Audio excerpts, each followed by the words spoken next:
Hey guys, it's Erin checking in, day 1, hour 6.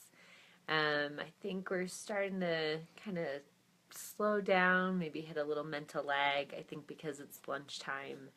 Right after this, I'm going to go grab us all something to eat and take a little break after eating and make everybody walk around the block and do some stretches. So I'm not kidding when I say I'm going to make them walk around the block. I think I'll use Sancha as the excuse. So we're going to head over here and go touch base with Lars and see. Doing a little bit of cleaning here. I think it's really important to always keep your model clean and not have stray lines that are distracting from the overall look. And also sometimes you get some weird walls that don't line up and holes. So going through and cleaning all that up so that we have a perfect model at the end. But I do have a quick SketchUp tip for you guys. You've ever imported AutoCAD and comes in and you're missing half of your file. This is actually a terrain file, and I'm missing most of the file that I need, all the topo lines. If you do a select all and then make that a group, I can see that my bounding box goes up and up and up and up. That tells me that part of my model is up here, way, way up here. So by selecting everything and making it a group, my bounding box will tell me that there's more to the model than what I can see. Then I can go in, select my topo lines, and then just drag them right down to where I need them. That also works for models if you get some weird clipping and suddenly giant pieces of your model disappear, your model just completely disappears. Control A, find that bounding box, and then you know that there's maybe a piece of geometry way off in the distance. And you can delete that and fix your model. Cool, good tip, Lars. Yep. Thanks. All right, now we're going to take it past Joe in the Steadicam.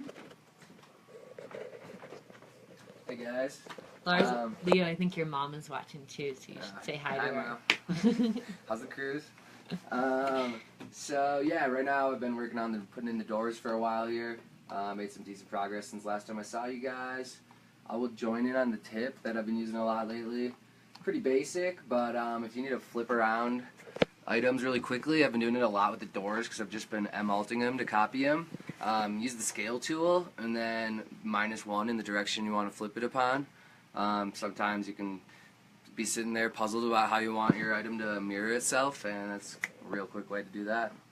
Nice. Can you show us some of that detail on the doors too? Yeah. Because these aren't like your standard Lowe's doors. Yep. So we're gonna be using straight vertical grain Doug fir, and then this is smoked glass in the middle here. So we've got 7 slits per door, and yeah, it's a pretty cool looking door. Pretty excited about it. Cool. Thanks, Leo. Yep. Michael. Hello. So I'm trying to get this fireplace finished, and I've been working on the hearth and the mantle a little bit. I'm not sure how I feel about this right now. It may work. Also, we have a TV box with a 70-inch TV in beside. I haven't detailed this little AV cabinet that would go underneath. And but you can see I've spent a lot of time on the textures. It seems like I'm spending an inordinate amount of time on this fireplace, but it is really the centerpiece for the house, and you can see how I've been incorporating different ledge stone in here to create the cascade effect. I put a little bit of water down in here, and the other thing, when we're dealing with stone like this, one of the fun things that you can do is you can make your textures look even better by, you can see I've highlighted, or I've actually pulled out some of this stone so that it's not so straight up and down, and so it gives it much more of a realistic appearance. And I can continue to do that. Another thing you want to do when you're applying textures is make sure you go around the corner and line all your textures up, and they'll look a lot more real if you do that. But I can just simply fool around with these textures and just by starting out with a good texture and a good photograph and creating a seamless texture, you can introduce a certain amount of photorealism even to a SketchUp model, and that's what we're trying to do. I mean, we can render these things and they look beautiful, but we want them to look beautiful just in the SketchUp form. So I'm about wrapped up with that. You can see I've got the upper fireplace in up here, and I'm going to finalize the hearth and mantle there, and I'll be done and I'll be ready to move on to something else. Cool, thanks. All right, checking out from hour 6. I think we are at 11 cups of coffee. I think that number is going to significantly spike as the afternoon goes on.